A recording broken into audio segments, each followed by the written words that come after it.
I need to correct. I think I said Putin was in. She was in the Kremlin.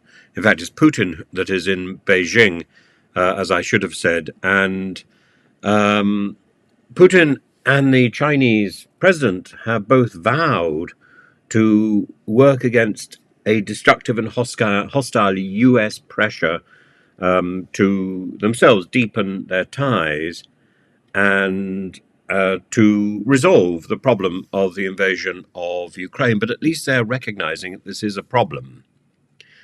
And the meeting, of course, took place in the Great Hall of the People, and 2 more days are intended to take place to underscore the union between China and Russia at this time when Russia is energizing a wartime economy.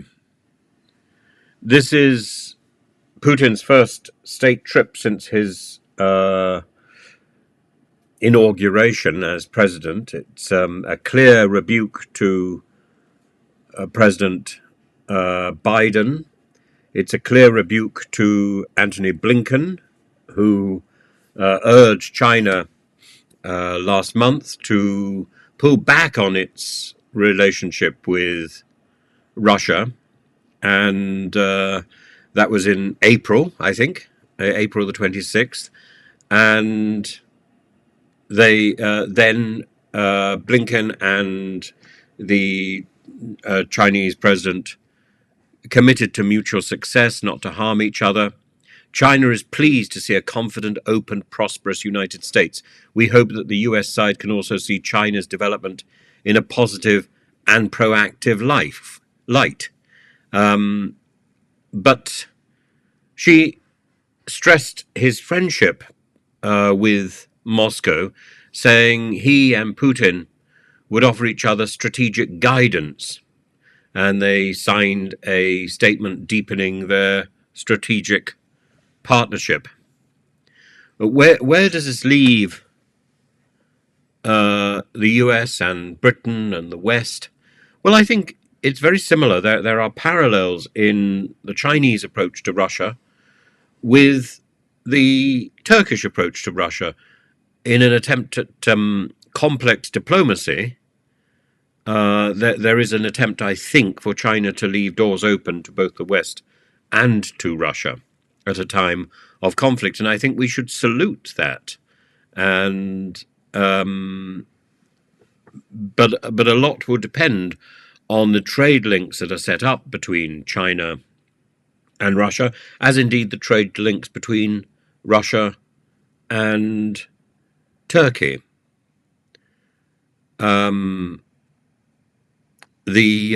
Kremlin said that the two leaders were going off for a walk before their meeting. What they discussed, goodness knows, but they had people walking behind them with handbags, which various commentators have speculated these were the nuclear codes. I think very, very unlikely. They were probably much more like a tribute to Putin's earlier job when he was assisting in the spy departments in Germany, and he was a handbag carrier. So I think this is a gesture to his past, not to the future, and certainly not to world annihilation. But I'm sure the image was intended to provoke comments.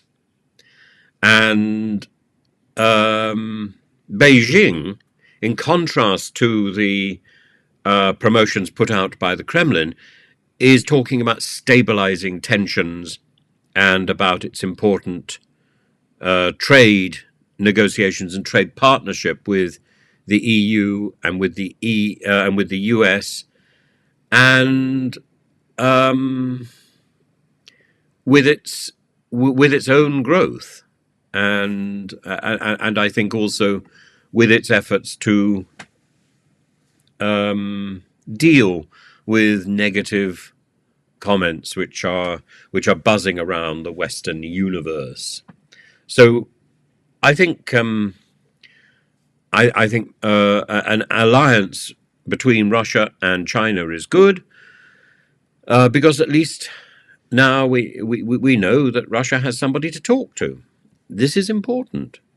If we're going to solve the problems of Ukraine, and for that matter of Israel, which I think is highly dependent on the Ukraine problem, then Russia needs friends, and it's in our interests to ensure that Russia has friends. It needs to debate these issues, and it needs to hear